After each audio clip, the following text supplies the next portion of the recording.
All right, I'm live, and this is another calling session that I'm doing today. Um, I haven't done this for I think it's about a week or two. Part of the reason why is because I was just changing up my funnel and the offer and stuff like that I'm currently pushing out to people. But now that's all sorted. I did a calling session yesterday. I just didn't stream it live and actually went pretty well.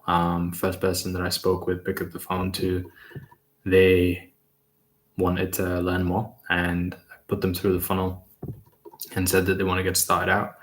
So it was quite successful, and I thought, damn, I should have recorded that because I'm saying it to you now, but you probably don't believe me. And the last time I actually did this, I don't think the conversation that I had with the guy was the best example.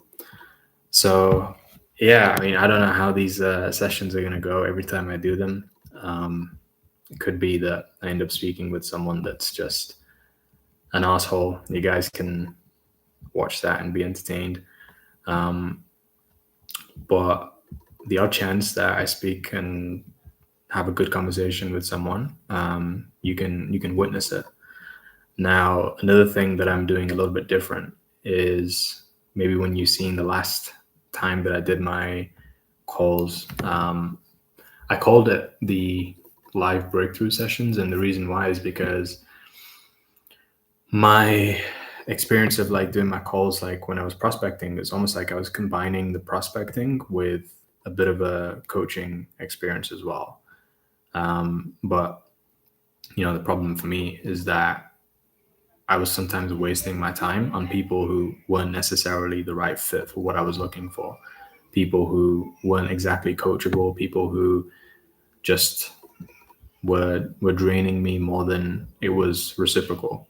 And so yeah, like now what I'm doing is on that first call that I'm going to be doing today. So this live session is more of a prospecting session where you're going to see me essentially find the right people who I can potentially be having as clients to come on board with. And the actual breakthroughs and coaching and stuff like that, I don't think that you're going to see a lot of that today unless I end up getting into the flow of conversation with somebody that's actually a good fit. But this is another thing that I'm trying to be a little bit more aware of, because when I watched the last session that I did back, I noticed that I went on for quite a while for someone who wasn't even that qualified. So that's a little bit of the review from last time and where my head's at right now.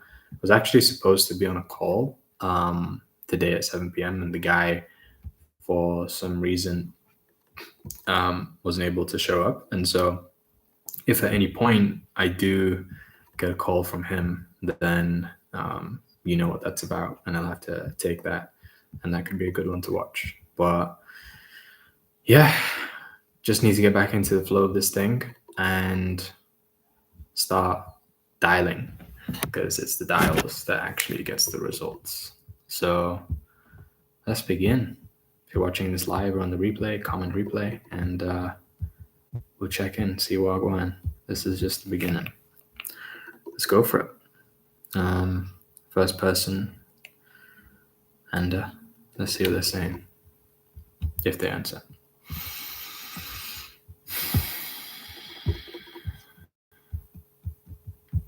We're just looking for the right people. Not trying to sell. 4447 381. Let's see if Anda is the right person. A call has been forwarded to voicemail. Could have been Anda, but the phone was off.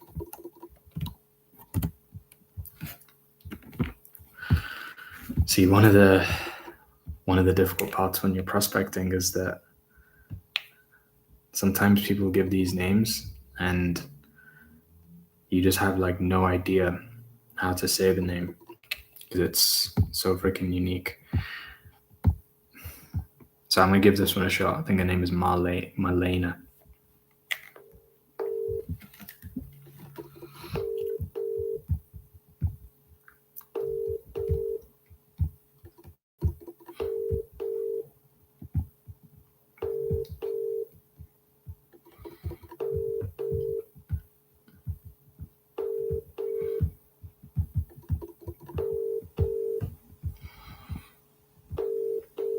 Send them a text.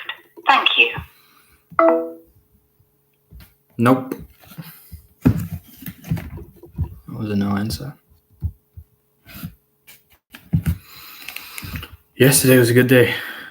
It was literally like the second dial that I did that the guy answered the phone, had a good conversation. It's days like that that makes you just want to call it quits and be like, yeah, I'm good. I'm good at what I do. Let me end on a high.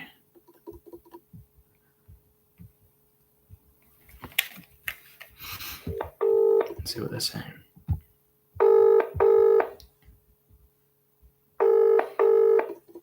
Hello. Hello. Hello. Hi, Essie. Yes, it is. Hi, Essie. It's Mohammed here. How are we?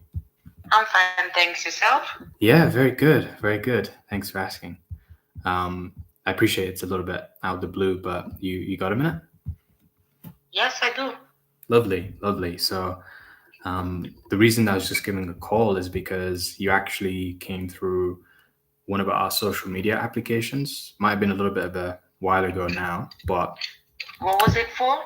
yeah, so the application was basically about you getting started out with your own online business, so that you can kind of cut back on, crazy work hours, that type of thing. I am now like working with someone of my idea. So it's thank you for calling. Really appreciate it. Yeah, you're welcome. I don't need it anymore. Yeah. And I'm curious as well, like you've basically found someone that you're working with. Is it like as a coach? Is it as a mentor? Yeah, Like, almost like a coach / mentor. that's awesome. How's that working out for you? Very well. She's a lovely woman. She understood my vision and everything. She's been very helpful, especially helping with funding and how to find it. And no, it's been amazing, I must say. That's great. And this is like the first time you've had a mentor or coach that's been guiding you as well, or have you had one before? Yeah, basically, when I was in school, I had a mentor. But then that was it. So yeah. That's awesome. And like right now, you said that you have already secured like funding for your business, and you've been able to see some progress. Like, what is the business that you've got? Is it an online business? Is it like a specific model? It's more of an app. Okay. And it's basically, not to say much, but like a reward scheme almost application. Mm-hmm. And now I just need to find, I found a couple of app developers, but we were not really on the same page. Right. So now I'm trying to find someone that can bring the vision to life. Okay. Yeah. So it's like a bit of a software company that you're building right now with the app and stuff like that. And is it just you, or do you have some other team members? Like, what's So technically, it's just me. Yeah. But for the idea to work, I would have to work with other established businesses because they would then come in and provide services as well. So I do have a lineup of people that would be interested for when it starts running. Then I can just contact them again, and they would be more than happy to jump on board. Mm-hmm. But as I said, now it's more about finding a web developer and an app developer that I can positively work with. Okay, so you've basically got it to a point now where it's like you've secured the funding for the business, but you just haven't got the app that's actually been created yet. Yes. Sweet.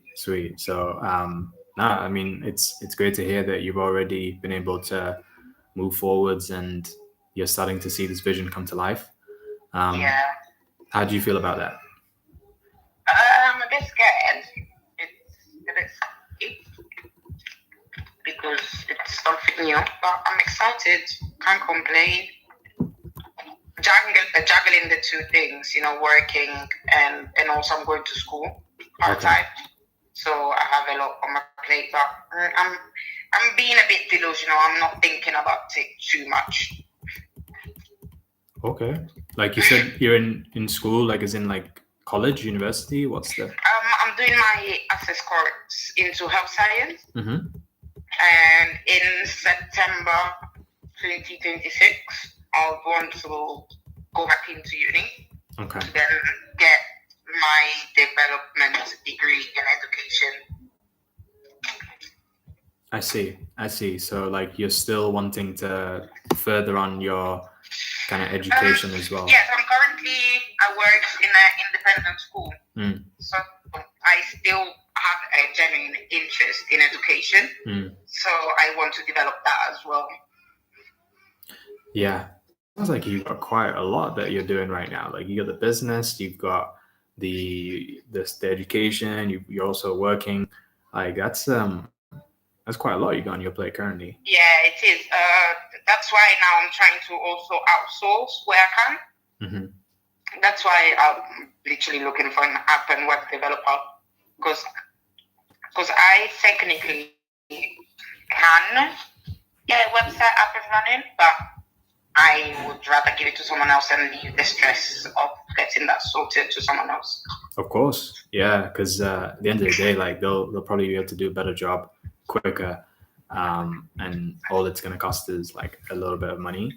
And these days as well, like with AI and stuff like that, like you can literally, if you wanted to create an app like just on one of these other apps when it's 100% needed, just because the precautions that has on the environment. So then if I can outsource to someone, I'll just do that. Fair enough, they might use AI, but as long as I'm not aware of it, I don't mind. Yeah, that's what I'm saying. Like they can get things done like very easy, very quick. So outsourcing is the lowest cost that it's ever been to get these bigger things done. But yeah, I mean, it sounds like you've got your head screwed on, you've got a good plan, and you got some great guidance that's supporting you as well. So it'd be good to hear about like how things are going for you over the next few months or so. And we could maybe stay in touch and you can update us as things are going. No worries at all.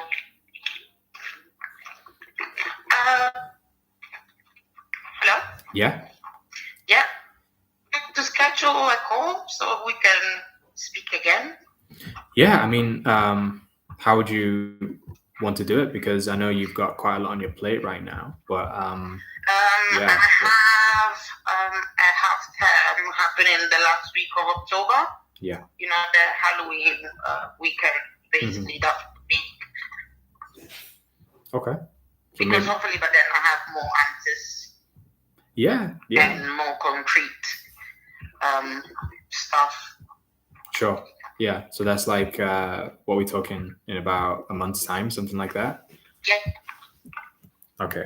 So yeah, I'll put it down to follow up in like a month's time, and we'll check in and see how things are moving. Thank you so much for your call, Mohammed. All right. Most welcome. And good luck with it. Bye. Bye. Take care.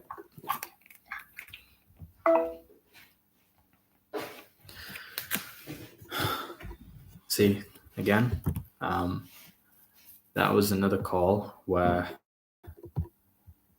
I think I knew very early on that she probably wasn't the best fit when she was saying that she already had like her own app that she was working on and other stuff. But it's a bit of a difficult one because as much as she said she had her own coach, her own mentor, I was like, let's just dig in a little bit and see what kind of experience that she's getting right now. Sometimes people offer coaching, mentorship, and it's not exactly the best quality. So that one was a tricky one, a bit of a weird one. But yeah, I didn't really feel like she was the right fit. So call back in call back in October because she's developing an app. I also think like there's a big part of me that was like bullshit detector saying this person saying that she's gonna make an app, but a lot of people say that shit, so I don't really buy it all the time. That's why I was doing a little bit of digging and stuff. Wasn't really getting much out of it. It just kind of sounded like a bit of BS. But we don't work with people that BS, so it's all good. I could be speculating. She could be the next Steve Jobs. Who knows? Oh damn! This guy doesn't even have a name. Or if he has a name, it's like a stupid name. I'm not gonna call him. Unless he calls back.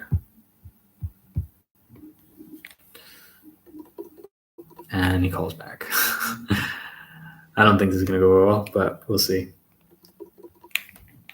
Hey, hello? Hello? Hey, how you doing, man? Yeah, good. Who's this? Good. This is Mohammed. Mohammed? Yeah. From? Mohammed, yeah. I was just calling from the Cashflow Communities team. You would have filled out a application a bit of a while back, so we're just following up to see if this is something that's still relevant. What scheme? Sorry. Yeah, the Cashflow Communities team. So basically, you would have filled out a form, an application. Yeah. It was about seeing if you wanted to start your own online business, kind of cut back on crazy work hours, work from anywhere, that type of thing. So just checking in to see if this is something that still feels relevant for where you're at right now. Yeah, but at the moment I'm just doing some cooking, so not the right time. Sure. Yeah. I might call you back. Yeah. Yeah. I appreciate you're in the middle of something, but it's still something that's relevant just for where you're at. Yeah. At the latest time. Yeah. Okay. Yeah. I mean, I know you're cooking right now, but when do you think would be a better time to have a good sit-down conversation about it? Maybe tomorrow evening or something. Yeah. Tomorrow evening? Yeah. We could maybe talk then. And I give you a call back, and we'll speak when you're a little bit more available. What time would be good tomorrow evening? About 7 tomorrow. About 7 p.m. tomorrow? Yeah. Okay, no problem. I'll call then. All right, man. See you in a bit. Yes. Bye-bye. Told you. I just didn't get the vibes that one was going to be good. But I accidentally called him. See, when you get good at this game, intuitively, you just start to recognize who some of the better people are just by feeling it. That's my theory anyway. 7 p.m. tomorrow. Wants to call. Will I give him a call? Who knows? We shall see. We shall see. As a pro, I'm supposed to, but I don't have to. That one of the most difficult things about the number you have called is. That's one of the most difficult things about being an entrepreneur. You don't have to do anything. You don't have to do anything if you don't want to. Your boss ain't gonna say shit. But if you don't, then you're gonna stay broke. 462-873-648. We got a Luke here. Last Luke that I got was a superstar.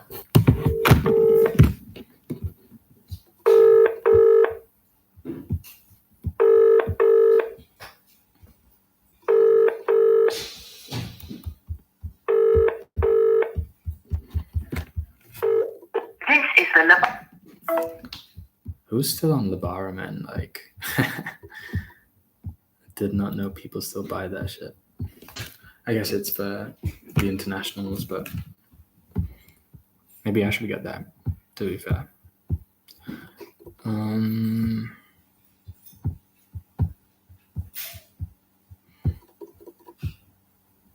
I think I just called, oh no, Simon Peter Camara. Interesting name.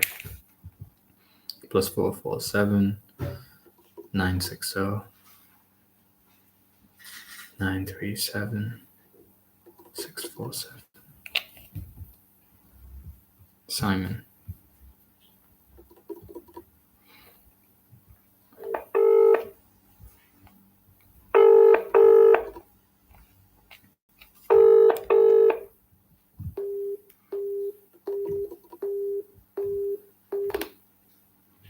That was a weird one. It was like, it was ringing through, and then his line went busy.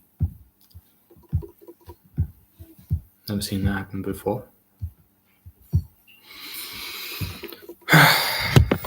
Well, it's been a good start.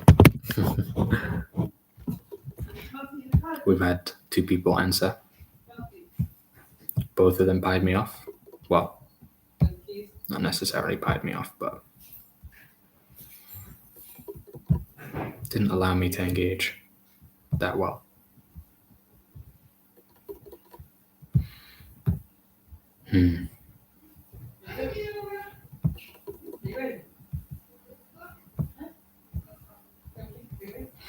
See, this is somebody who, she actually agreed to sign up and I never called her back. So I'm going to see what she's saying.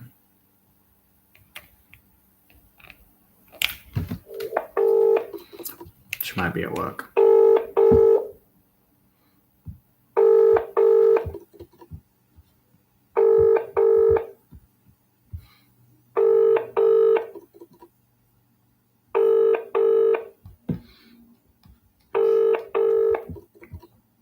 You've reached Miss Dave. How can I help?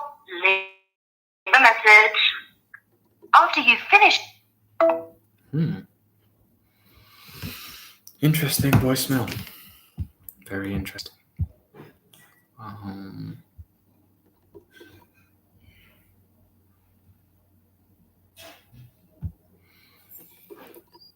could do with some more phone numbers.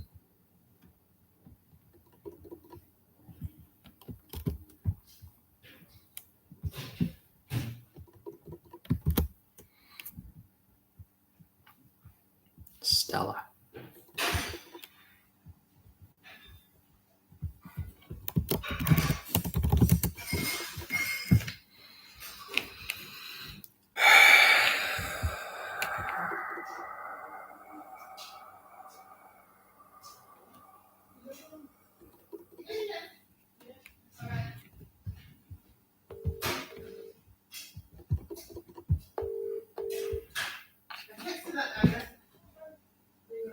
Hello. Hello. Hi, it's Stella. Who's this? Hey, it's Mohammed here. How are we? It's who? It's Mohammed. Who's this? Sorry, I don't know if you can hear me. It's Mohammed. Yeah, who's Mohammed? Where'd you get my number from? Yeah, no worries. So what happened was you actually came through one of our applications. So I was just giving a call to see if this was still relevant. What application? Yeah, it would have been about the online business opportunity, but not sure if it's still relevant right now for where you're at. No, I don't remember doing that. Okay, yeah, that's fine. We can take you off the list. All right, thank you. No worries. Bye bye.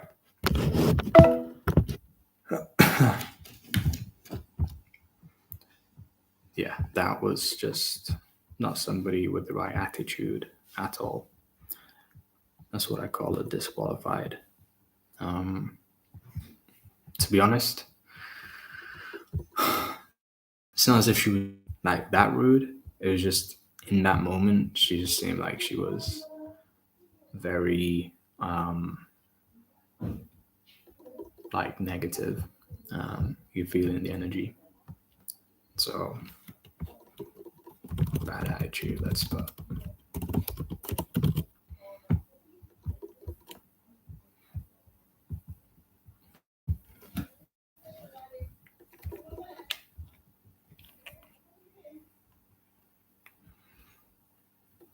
+447 535 264 090. Mr. David.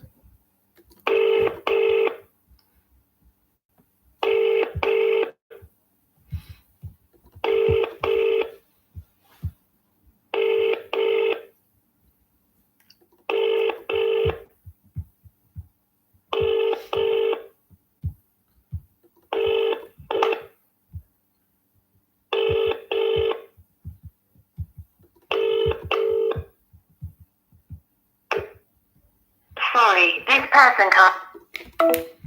Sorry, this person can't answer right now. Please leave your message after the tone. If you want to re-record your message, then press re-record. I think that's what it says. Okay, right now I am just doing a little bit of cleaning up of my data. By the way, these leads that I'm calling over here, the reason why I'm calling them is because they've all opened up my emails and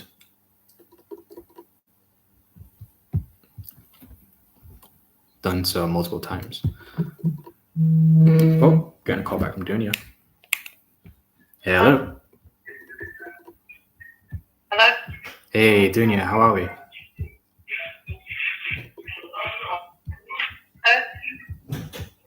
Hey, can you hear me? Hello? Hello, can you hear me? Oh, yes, I can hear you now. Oh, beautiful. How are we? Good. Sorry, I've got this number saved. Oh, it's Mohammed. Oh, hey, Mohammed. Sorry, Hey. I never got back to you. I actually decided to go with someone else, if I'm being honest. Okay, nice. And how's it been? It's been good, yeah, because she's from Portugal. Mhm. I can kind of relate with her a bit more. Yeah. And if I'm being honest, I just didn't feel confident with going with you because of just, I guess, the history of me being on the master classes, and then obviously the master class is no longer existing and everything. So I do appreciate you calling back, but I feel like at this point, I wouldn't be left out with you. No, well, listen, it's really good to hear that you're still like making moves towards your goals, and you've gone with somebody that you actually believe that you're gonna experience some great success and results with. And I think what you're gonna learn from this experience is that there's so much that you can gain by having somebody else that's there to support you and coach you in your journey.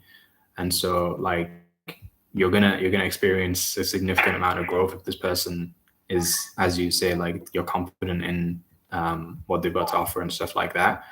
So yeah, I mean, kudos to you for like actually going in and finding some help. What's the sort of program that you've invested into? Is it like a coaching thing, or is it a course? What's the program? It's actually they have the different kind of products that you're able to basically sell to people, and then they have this program as well, overflow program that you can get points through that. But it also teaches you how to sell and advertise these products online, and by using data. So you can target the audience that you want. But yeah, that's basically what it is, and I kind of relate with the product as well because it's like one to do with water, plain Okay. water, the other one to do. Yeah, I'm enjoying it so far. But look, I'm really sorry. I'm gonna have to kind of cut off this call because I've just literally come on a break. And I'm just gonna have some food now. Okay. Yeah, I no, really do appreciate you calling in. that's absolutely fine, and it sounds like a really good opportunity. Wish you all the best, and hope it goes really well for you. Thank you so much. You take care. All right, take care. Bye Bye bye. now.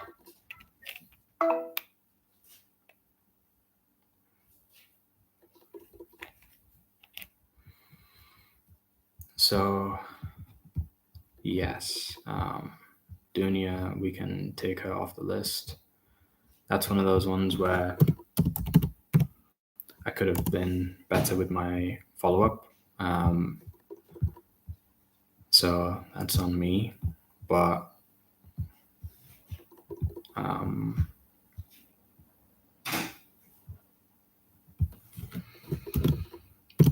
when people actually find somebody else that's more of a better fit for them, then sometimes it works out the best in that way. At the end of the day, I want to be able to help and support them, but sometimes, yeah, I'm also looking for someone that they can relate to. Dunya invested in a program with someone else, let's say.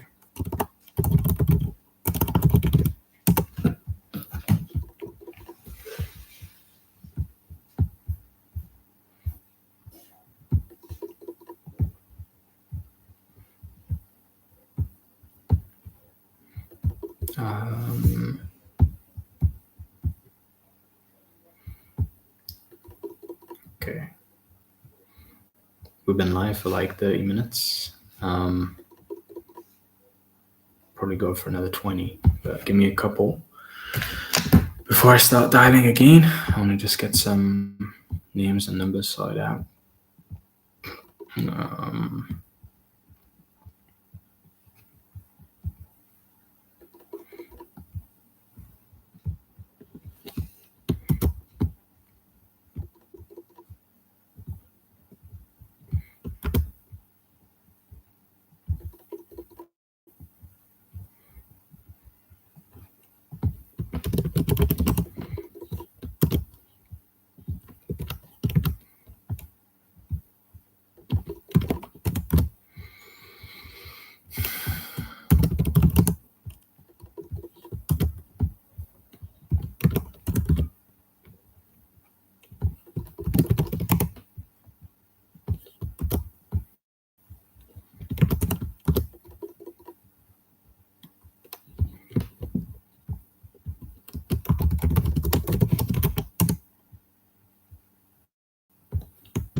Let's keep it moving.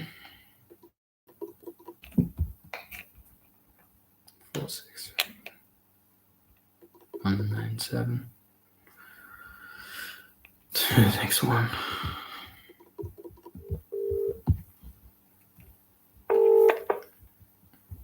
Hello? Hello. Hello? Hey, Holly. Who's this? Hey, Holly. It's Mohammed here. How we doing, man? You right? Yeah, good, mate. How about yourself? Yeah. Who's this, sorry, mate? Yeah, no worries. It's Mohammed. I was just giving a call. I appreciate I caught you out of the blue, but you got a sec? Not really, mate. Okay. Yeah, no worries. I mean, if it's a bad time, I can call back. Yeah, what's it about? What? Sorry, what? Yeah, I can give you a call back later on, but the reason for the call was just because you filled out one of our application forms. So I was just reaching out to see if this was still something that's relevant for your current situation. Application form for what? Yeah, so it would have been about the online business opportunity that we have. But it might have been a little bit of a while back that you filled it out. I'm all right, mate. No worries. No worries. Take care. We'll see you Right. Sorry, bud. Have a good day. You too. Bye-bye.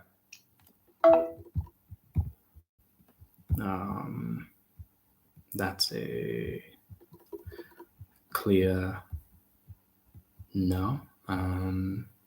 So that would be rejected. Intro opener. Yeah. Go to person called Karen. +44 7 361 917 332.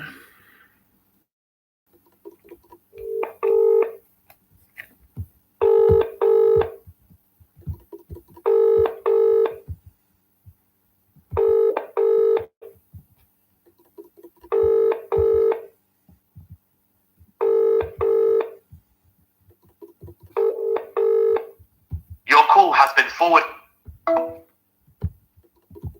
No answer. Go to the next person. Boom, boom. 7 492 348 200.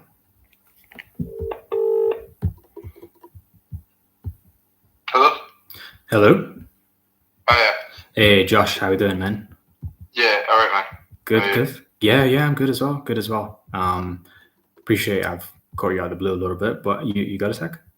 Yeah, I've got a second. Yeah. Okay. Sweet. Well, the reason for a call is just because you would have came through one of our applications about helping you to kind of cut back down on the crazy work hours with an online business, so you can become your own boss, work from wherever. That's it. So yeah, I was just wondering if this still feels relevant for where you're at right now with things, or you're more so content with your current working situation. Yeah. Yeah. So do you feel like it's relevant, or you? No, but it's like my current work I do just now is different to this, but it's like something I've like looked at doing before. It's something that I'd like to do instead, Okay. Yeah. So you'd like to look into it. Sweet. And right now, are you currently in a job or anything like that, or are you? Yeah, I'm working and I'm also a student. Okay. Sweet. What do you do, by the way? I work in security and do product design at university. Nice.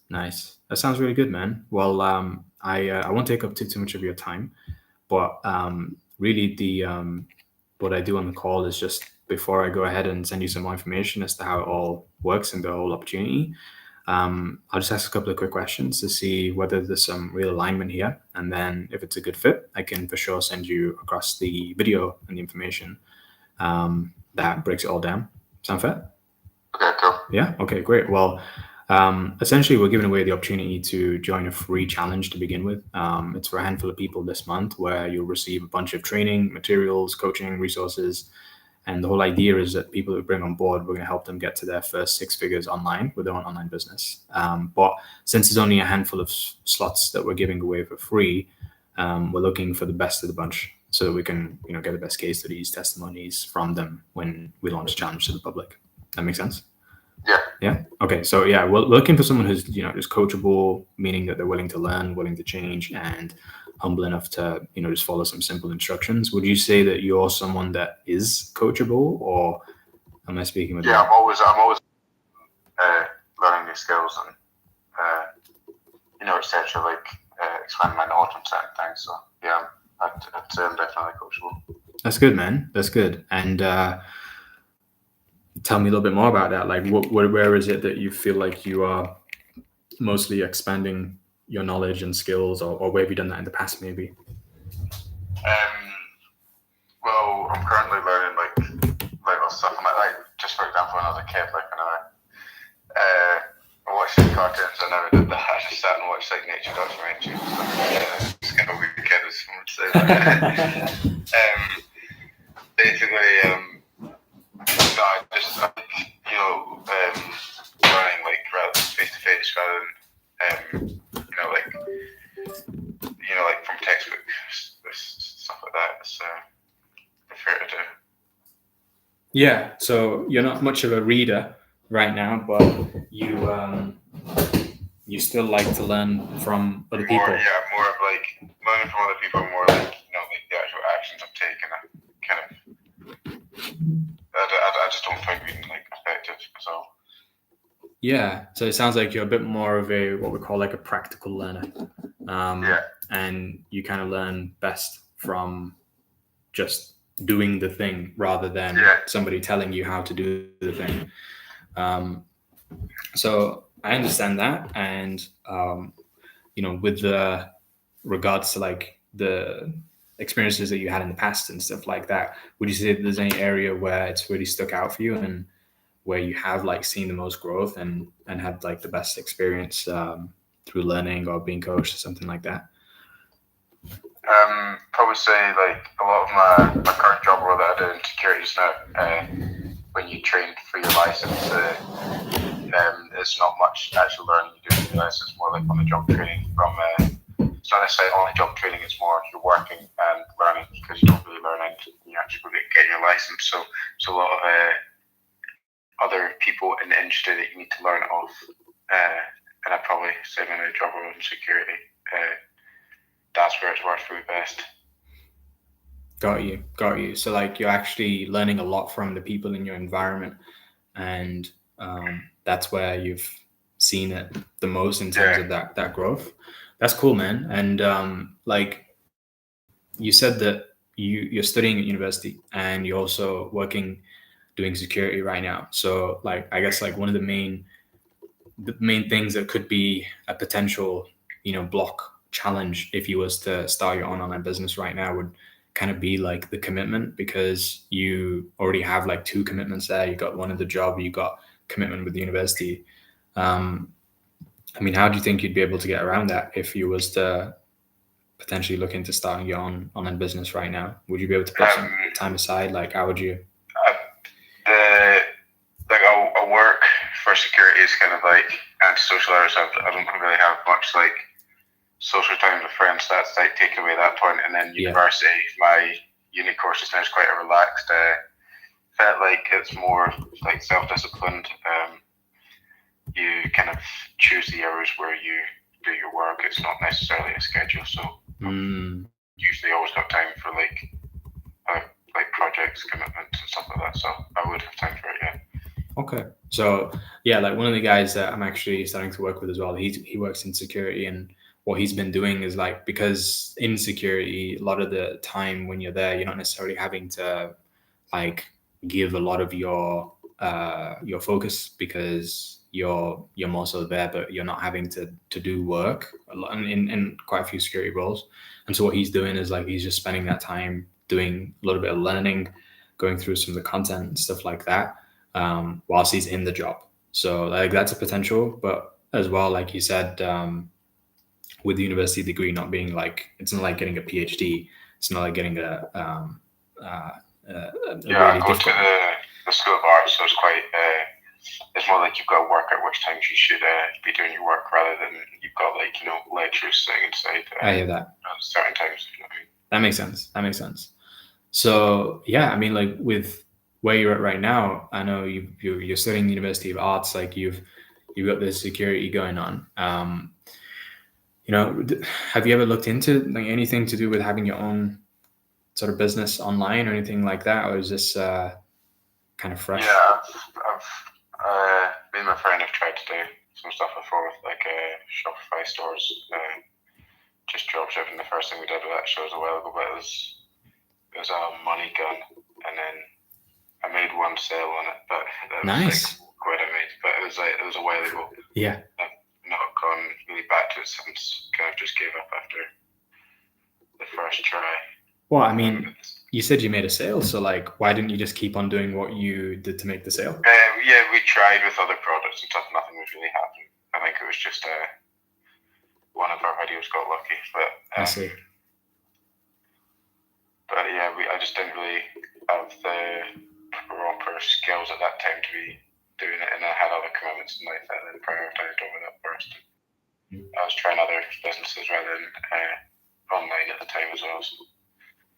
I see. So you kind of like didn't feel confident to go and start replicating that success over and over, and when you did try, like you didn't get the anticipated results that you wanted, and so if you was to go into a like new opportunity which was more preferable, like it was the ideal one, like what would make it any different to what's happened before? I think it was more the fact that I saw more like the lack of like motivation and drive to make it try at the time. I was a bit more younger and naive, thinking I would just push it back till later on.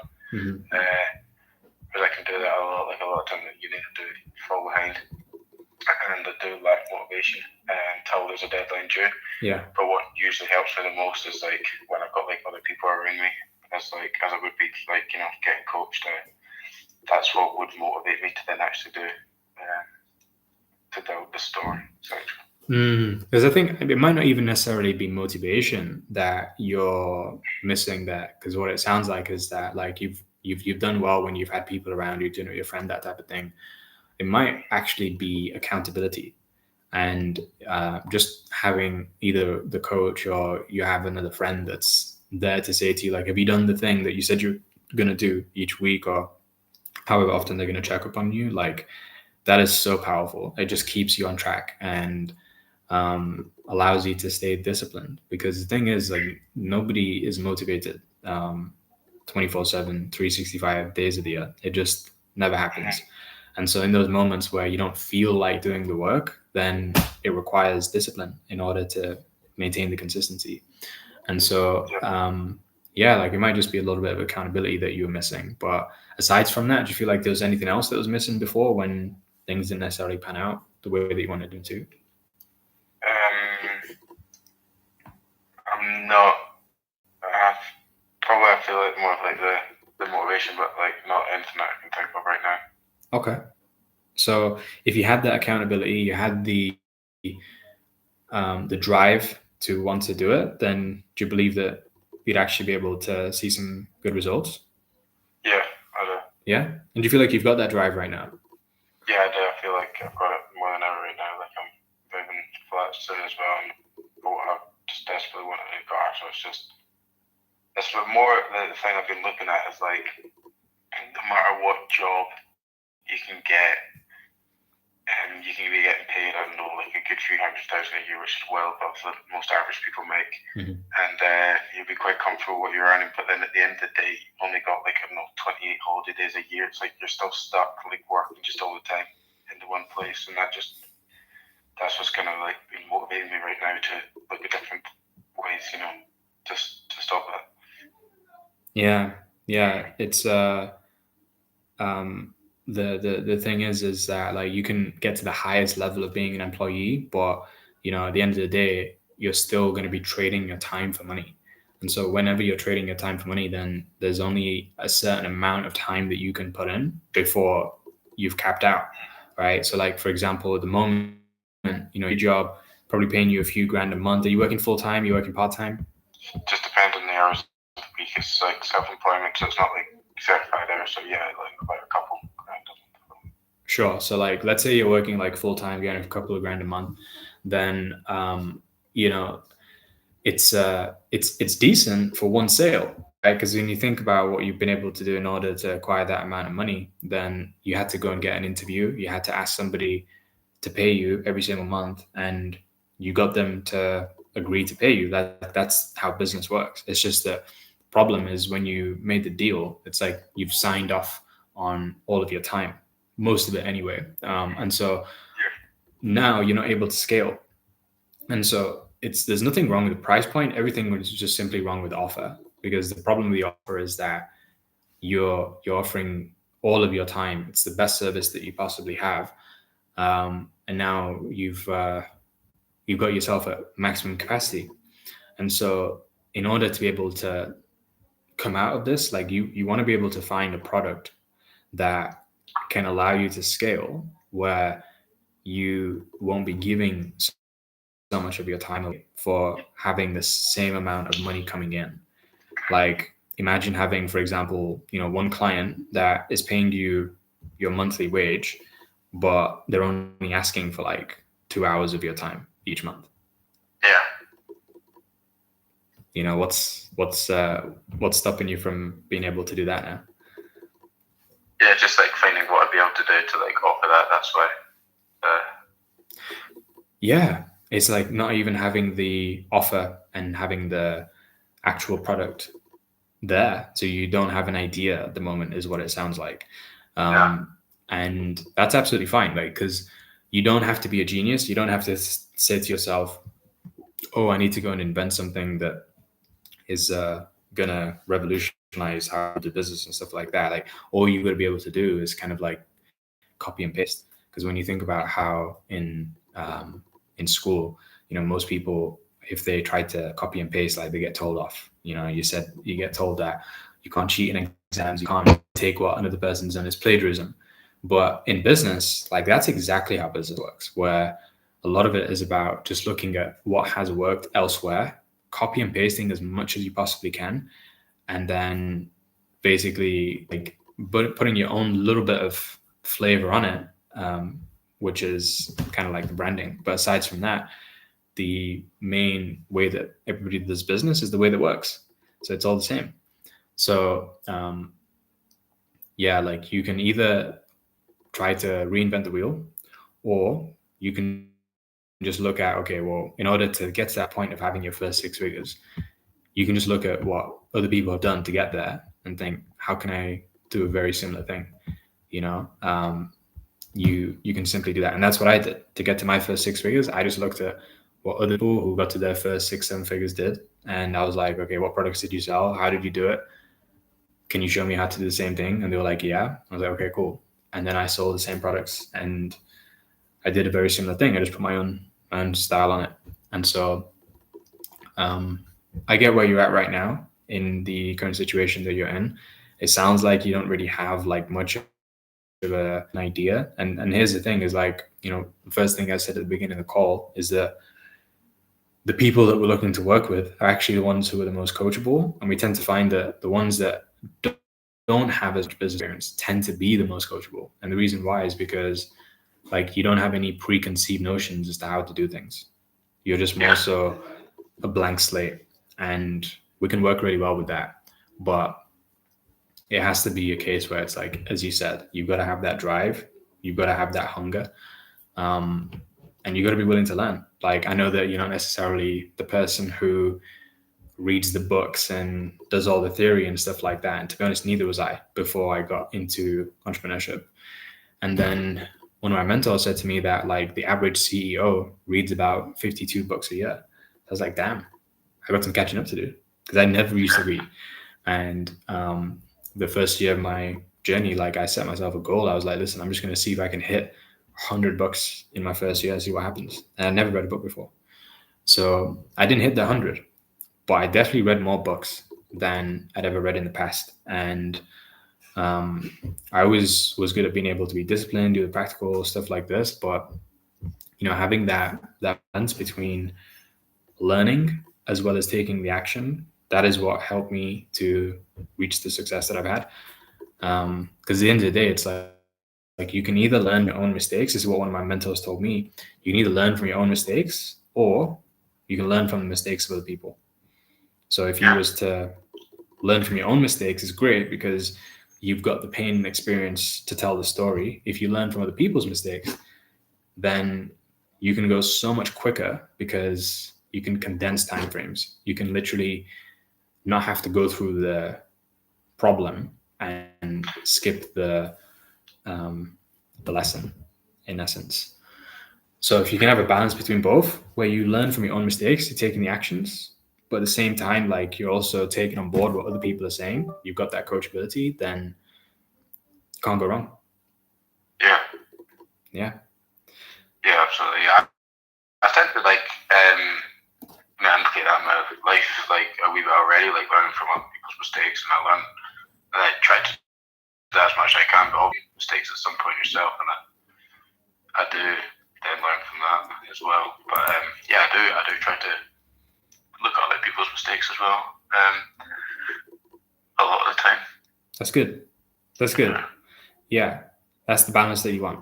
That's the balance you want. A little bit of your own mistakes, a little bit of other people's mistakes, and then as long as you learn from those mistakes, because true learning is not necessarily about like how much information do you take in, but true learning is about how much do you change your behavior once you've acquired that new bit of information. Because if you go ahead and like somebody gives you some instruction or information and it reveals to you like where you're going wrong or what you could be doing different, but you decide that, I'm going to ignore what they're saying and I'm just going to keep doing what I'm doing anyway, then that is the definition of insanity. People say that insanity is doing the same thing over and over and expecting different results. So I know. That's actually, I used to, like younger, like a few years ago, I wasn't, completely like that, but a lot of times I would just like, not listen to people in that aspect, but normally like, it's just a wee argument. You don't even listen to their side of the story. But recently, the past couple of years, I've been putting myself in actually one of my managers at my first job. I realized this guy's such a nice guy. Like he's just such a nice guy. I aspire to be like him. So I just like start putting always when I'm talking to someone else, put myself in their shoes as well. See what and then I started in just general and other things in life. I just start like listening to people more, and as I said, in the security job. So a lot of times I wanted to deal with stuff differently, but more experienced individuals were telling me to do it like this, and I'm just biting my tongue to do it. And of course, it's obviously going to work because they've got 10, 20 years experience in the thing. They know what they're talking about more than I did, who's just started. So that was me learning from their experience, and they would have learned from their mistakes or somebody else's mistakes as well. Yeah, and you know what it is? It's like people say that if you're the smartest person in the room, then you're in the wrong room. And, when it's the opposite as well, where if you are the person who is the least intelligent, and the one who has the most to learn in the room and everybody else is smarter than you, you're in the right room. And so what it sounds like is that you have been putting yourselves in some good rooms where you've been having to bite your tongue and listen to what other people are saying. They got like 10, 20 more years of experience from you. Yeah, I enjoy it as well. Cool. Like I know that I'm then learning as well while I'm doing that. So I like being in those rooms a lot. Yeah. And I know I'm getting more intelligent as I go as well. This is it. Because it's like, it's good for the teacher. It's good for the student when the student is enjoying the process of learning, because the teacher's enjoying it because they're learning themselves as they're teaching, because if you're teaching to another person, you can't help but teach yourself whilst you're teaching. And so they're getting better understanding, but also at the same time, like the student is loving it because they're like, wow, I'm leveling up in terms of my growth, my knowledge, my understanding. And so like you have this win-win situation, but the biggest thing that stops a person from being a very good student in the beginning is that they have a low teachability index, meaning that they end up being like overly skeptical. So, the skeptic is the one who is developed, and you earn your skepticism when you've gone through a process of like understanding the basic foundations of something. But until then, until you've like actually earned that privilege from when whoever is your coach or mentor that's guiding you on your journey will say, like, you can ask these questions. Like in the first stage, it's just more about being able to follow good instructions. Like that's literally it, because there's just too much for you to even grasp, because it's like a whole new language that you got to learn. For example, when you go into a different profession, when you're in security, like there's different things you got to learn in terms of the language. It's the same thing in business. There's certain words that I'll be saying and you might not even register it. So like as you're just doing certain things, you're going to notice that you'll develop more confidence. And as you have that confidence, you have the confidence to even ask questions, to challenge what the teacher is saying. But before then, it's more like, how can you be the best sponge? How can you just simply absorb as much of what is being shared with you? And the thing is that like most people, whenever they're learning, 95% of everything that we hear, we forget. And so like the best people, and this is what one of my mentors told me when I was learning from him, is that the people who take the most notes are the ones that make the most notes, right? And the reason why is because the people that take the most notes, like they're maybe forgetting like 95% of all the information that they're consuming, but they're keeping the majority of it as well, because they've got it in their own journal, their own notebook. And this is another thing that mental health is like, you know, when you think about the question that people ask me, I had a guy ask me this question yesterday. He said, what was the first book that I read, and what's the best book that I'd recommend that he would read? And I said, the book that I read first is not the book that I'd recommend you read. And to be honest, none of the books that I read are they going to be the best book that you can read, because truly the best book that you can read is the one that you write yourself, meaning that from all the notes that you take in from what other people give you and the insights that you start to gain for yourself as well, when you note that down and you put that into your own journal, your own empty book, and that becomes your book, right? And everybody else will be wanting to pay for it, like, you know, a few £100 or whatever, like is the value of the book that you eventually gain.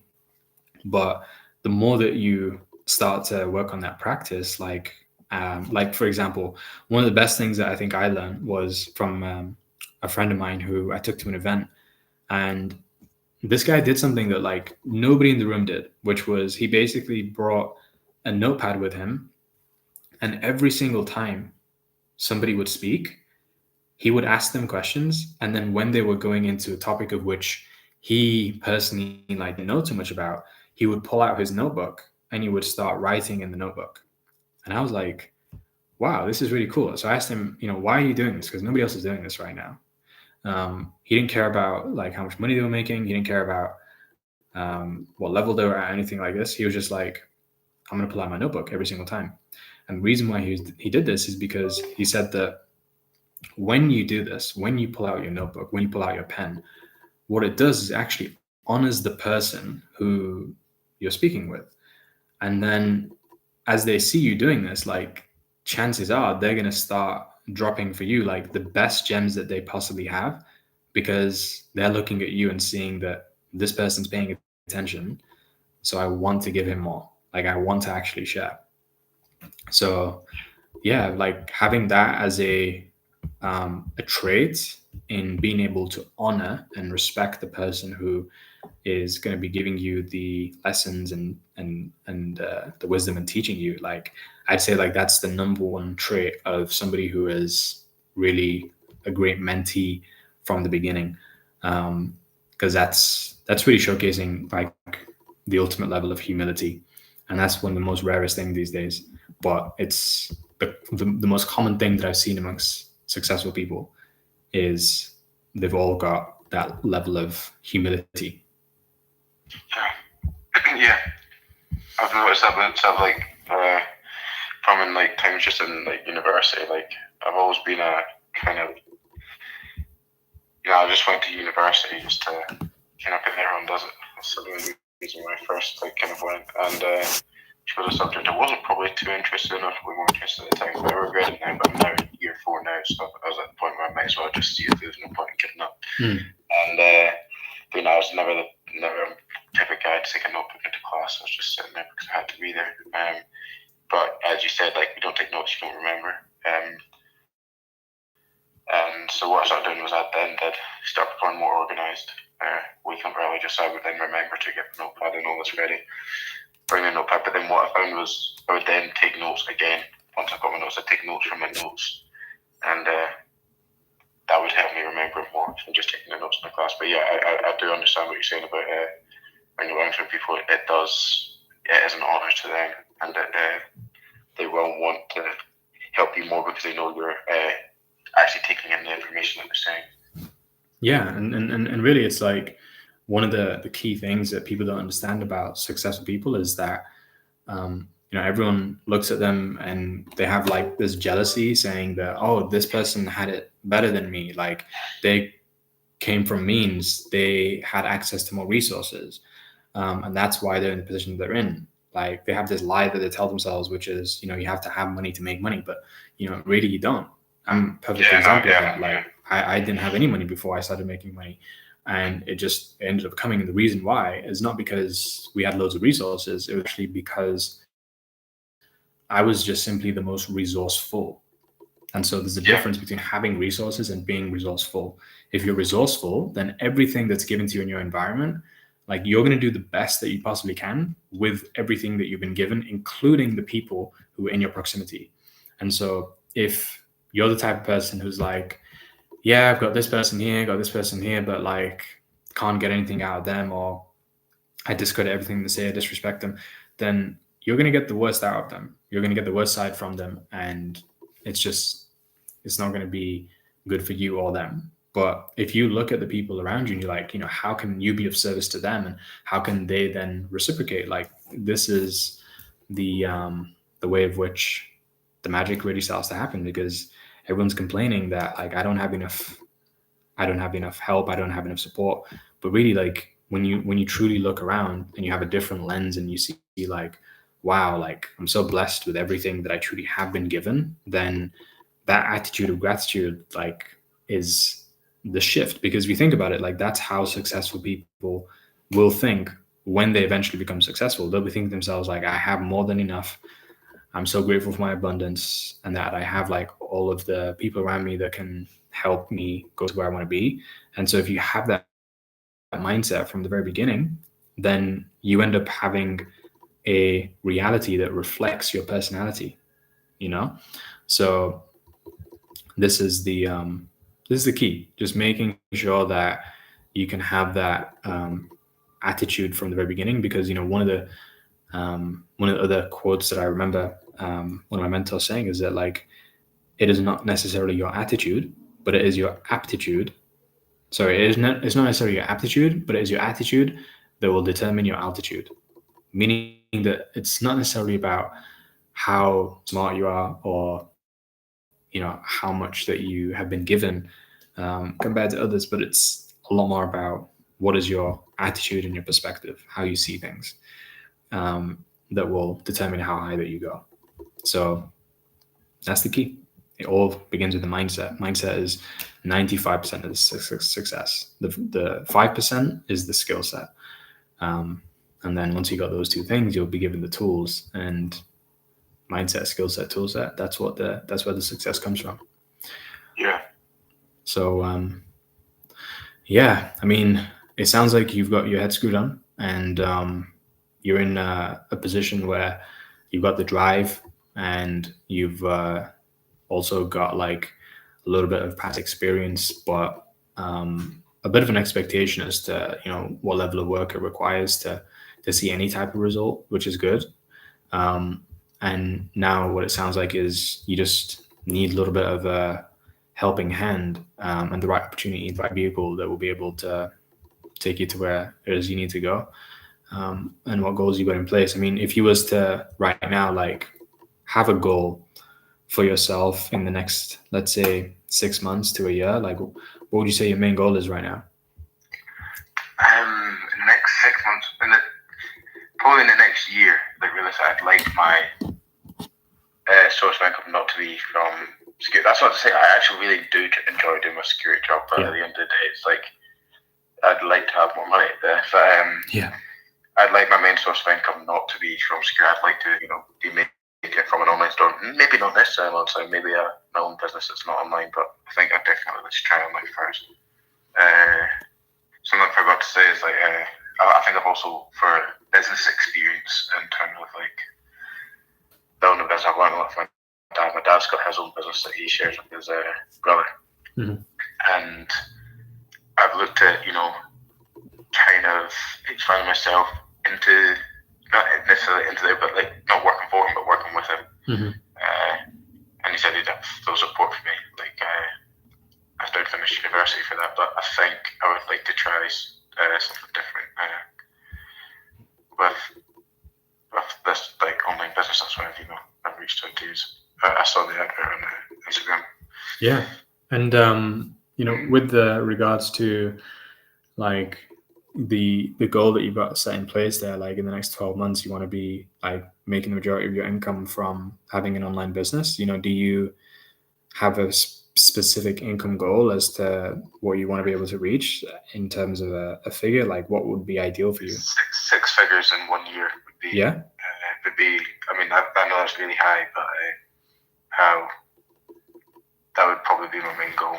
Yeah, I mean, listen, it's doable because in 2024, I left my job and went all into my business, and within 6 months, we did 6 figures.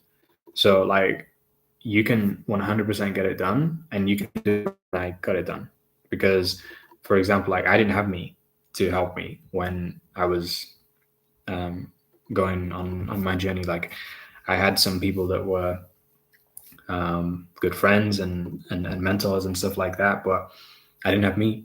And so, it took me quite a bit of time. And I reckon that if I was to go again, like I'd be able to get there twice as fast, knowing what I know now, maybe even quicker. So like, in terms of that goal that you set in place, the 6 figures, the first thing is that if you're going to set it, like you want to believe it. You want to believe that it's possible. Because otherwise it's just isn't going to happen. I can't really see it. Yeah. Like it's all well and good saying it, but it's like it wants to be something where you're pretty confident that you will be able to get that result. And so if you think about like all the reasons for why you wouldn't be able to reach that 6 figures, like what reasons come up for you right now as to why it wouldn't happen? Right now, I don't think I can see a reason. I mean, it'd be stupid not to be looking at that as the main goal. So I don't see anything that would like be withholding me in my life right now to be able to achieve that. Okay. And how about the opposite question then? So like, what would be the reasons as to why you would be able to achieve it? I think that's a good question. In terms of motivation, I think I think as soon as I'm seeing as like things starting to build together, and I'm more confident in it, I think then that's when I become more motivated. And then I'm going to use an example as me. Like I used to weigh 117 kg when I was 18, right? Mm-hmm. I'd done sport before my life, but I'd never gone to the gym. Like I was very chubby. And as soon as I then started getting into the routine, it was summer after school finished. I got into the routine of like just in the morning the eggs, the cardio gym, came home, like chicken and rice, and then went played badminton or football with my friends, and I come back, eat chicken and rice again, and I go weights to the gym. And I just put that into routine for like almost my whole summer. And I'm now I lost like 25 kilos, and the more progress I saw, the more motivated I became. I think that works for a lot of people, but when I have like I'm seeing progress happening, like I'm so fixated on that thing that like normally nothing can like throw me off. So what you're basically saying is that it's like you've seen it before.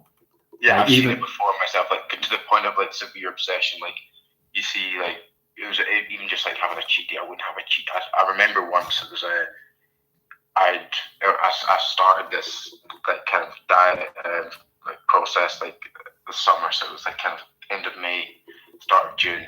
And I remember I had a holiday in the middle when I went to Florida with my family, had a great time. I still implicated my stuff while I was on holiday. There was a few days that I like maybe laid it back, but once I got back from the holiday, I was straight back to routine. I didn't have a first cheat date, and it was December 17th. It was my friend's birthday, and I remember I drank not a lot, but I drank some beers, but like I was pretty drunk pretty fast, and I don't know why, but I regretted the cheat day so much, even though it was minuscule. What it actually I'd done my progress had done nothing. I regretted it so much. I had so much regret. I was just like throwing myself off course to the point where I was actually crying. Wow. So, yeah, it's like I know I can do it. I know I can do stuff like that. Like back when I was 18 and I was like, I just thought I was going to be like a fat loser version for the rest of my life. But I know like the impossible can be possible if like I get myself fixated on it enough.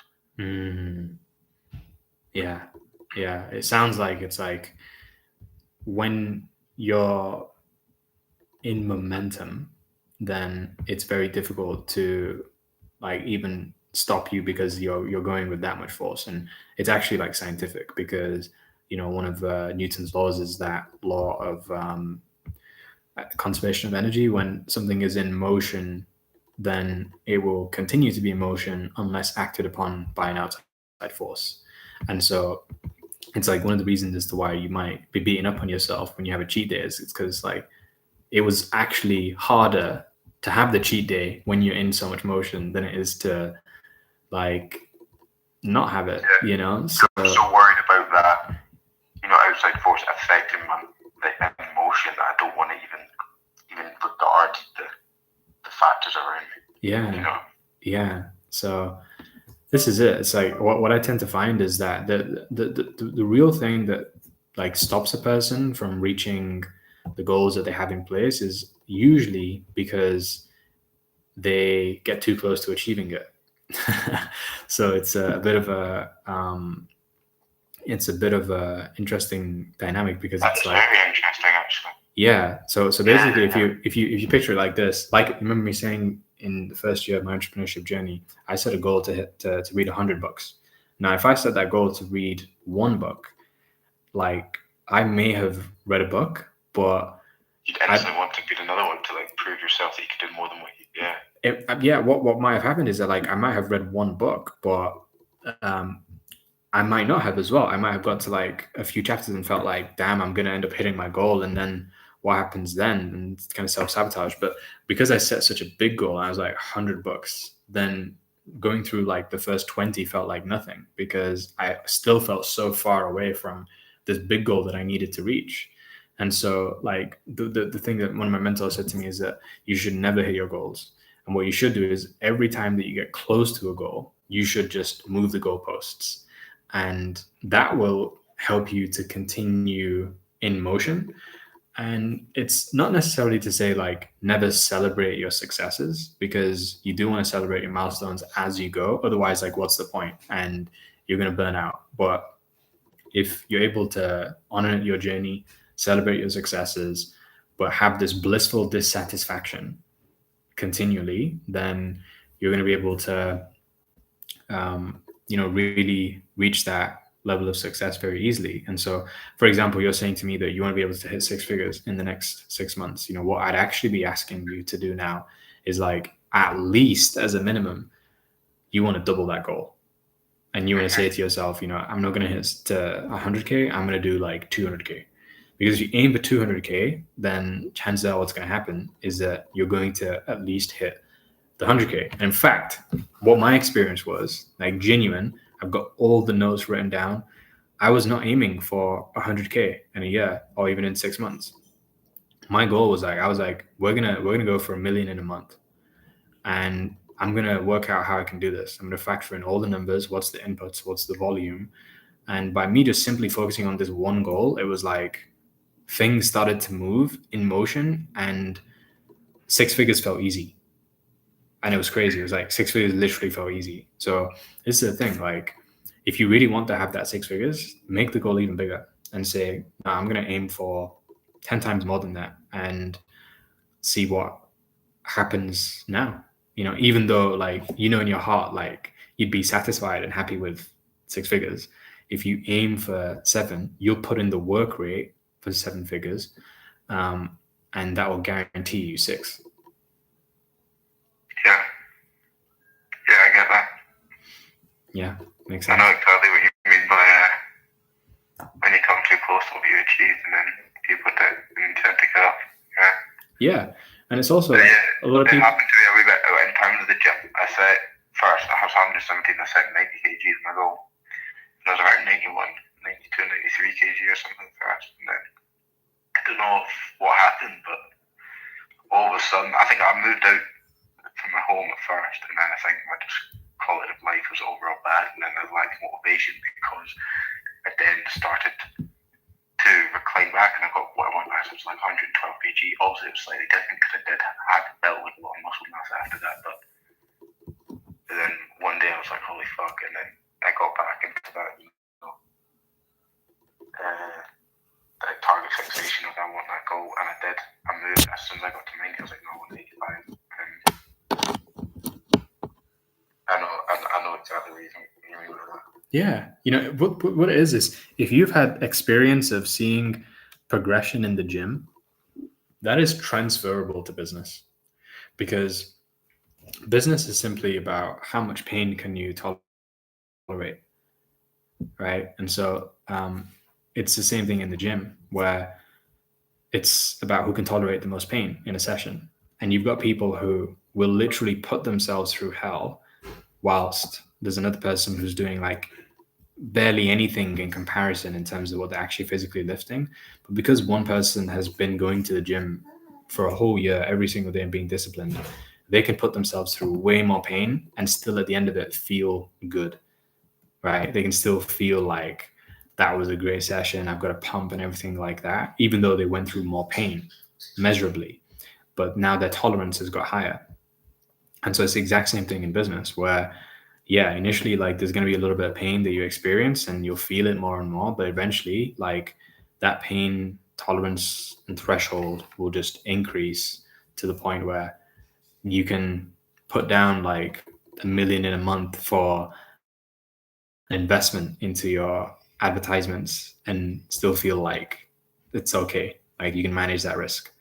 But there are some people who, like, when they're first getting started out and they're investing like 10 grand into a business, they're getting panicky, scared, in fear, because they don't have that pain threshold. They don't have that risk tolerance that has been adjusted.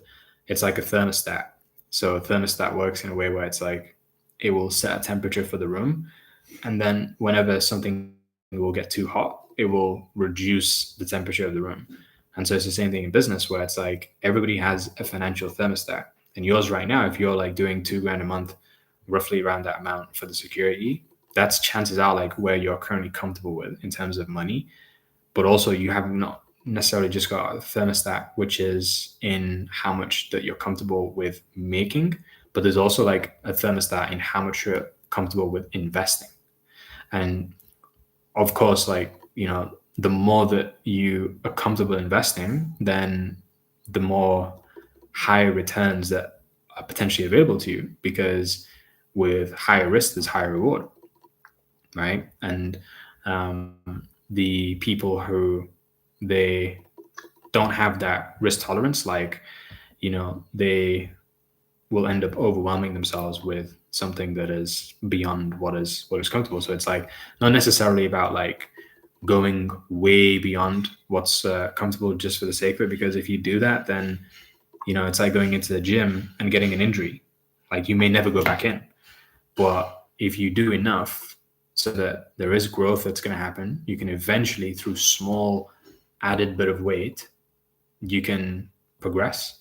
And that's what it's about. Like when you go to the gym, you're not going to slap on like 50 kg onto your squats like every single time that you go. And you're going to be going in incremental steps. You're going to be doing 1.25s, 2.5s, adding those little ones on. And then you're going to see how very quickly like that starts to compound. And that's how the results start to really appear. So yeah, like if you've got that mindset, that grit and the discipline from, going into the gym from the past, and you can apply that here to having your own business, then I believe you can really make this work.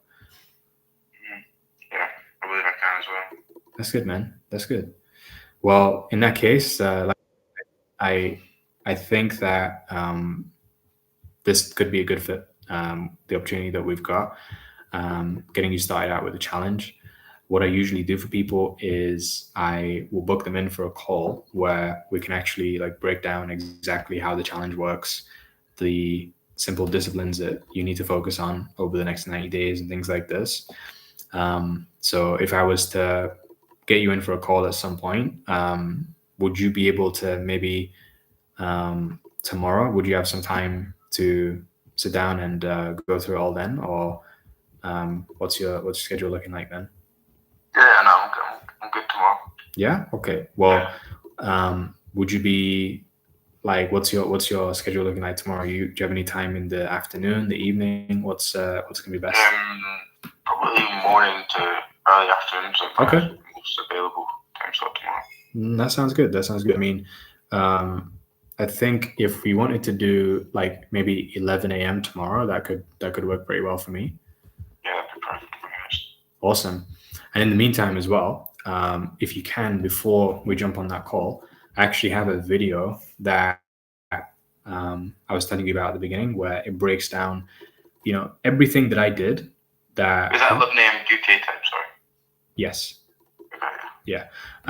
So what I was saying is that I've got a video that breaks down everything that I personally did that helped me go from 0 to 6 figures in 6 months.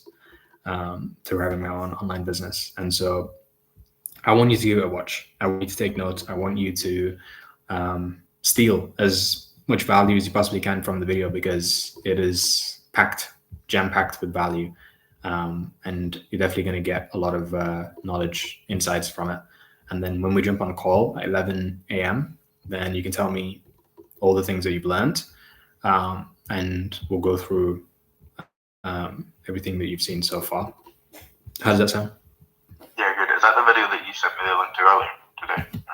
No. I'm going to send you a link to it right now on, I'm going to send it to you on WhatsApp, if you have WhatsApp. Yeah, I've got WhatsApp. But you see, when I signed up for this from the advert, there was you're meant to schedule a Zoom call or something like this. That's scheduled for 12 p.m. tomorrow. Is this the call, or is this? It might be actually something different. So, yeah, maybe the call that you've booked in for tomorrow is with somebody else. So I don't want to have a clash there. Have you already got something booked in at 12? Yeah, there's a Zoom call at 12 o'clock tomorrow. Okay, maybe that's for something else. Do you remember what the ad was? Yeah, hang on, 2 seconds.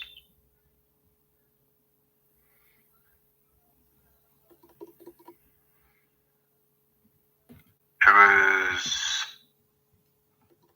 a guy called Mackenzie. He was a Scottish guy. Okay. Is there multiple people for you that work for this? No, I think that's a completely different guy, to be honest. That is not me. Where did you find my number? Yeah, so you would have came through my ad, but the ad might have been not necessarily what ad today. Was that? It was an ad again through Instagram, would have had my face on it, and it was just a really simple one saying, we'll help you to kind of cut back on the work hours through having your own online business. So you might not remember the ad, but it would have been a little bit of a while back. So I was just following up to see if it was relevant. And yeah. Do you know how long ago I don't. Yeah, I don't know exactly when you came through. I'd have to have a look, but we've been doing this for quite a while. So yeah, it could have been a few months ago. Could have been. Will you be able to send me the advert on WhatsApp? It's just so I can try and remember, because it's kind of random. Yeah, like I said, I'm going to send you the video. So the video will kind of break down everything that is within the opportunity. You can check it all out, and that will help rejig your memory and stuff like that. Okay, cheers. Yeah, sound good? Yeah. Awesome. So yeah, I mean, tomorrow 11 a.m. Do you still want to do that, or I know you got that call at 12 p.m. as well? What do you want to do? Yeah, no, I'll still do it tomorrow. Okay. Yeah. Okay. We'll put it in at 11, but I'll send you the video. And if you can give that a watch before the call, then we can make best use of our time tomorrow. Okay, cool. Awesome. All right, man. Well, yeah, look forward to speaking then, and we'll see you soon. Yeah, bye. All right, man. Take care. Bye-bye.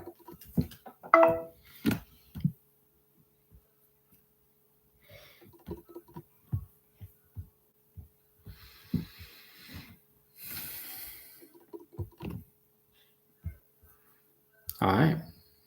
So that's it for the session today. I don't know why my camera went off, but there we go. It's one person that we sent a video to. So not the worst session in the world, but we've had better ones for sure. I'm gonna end things there. See you next time.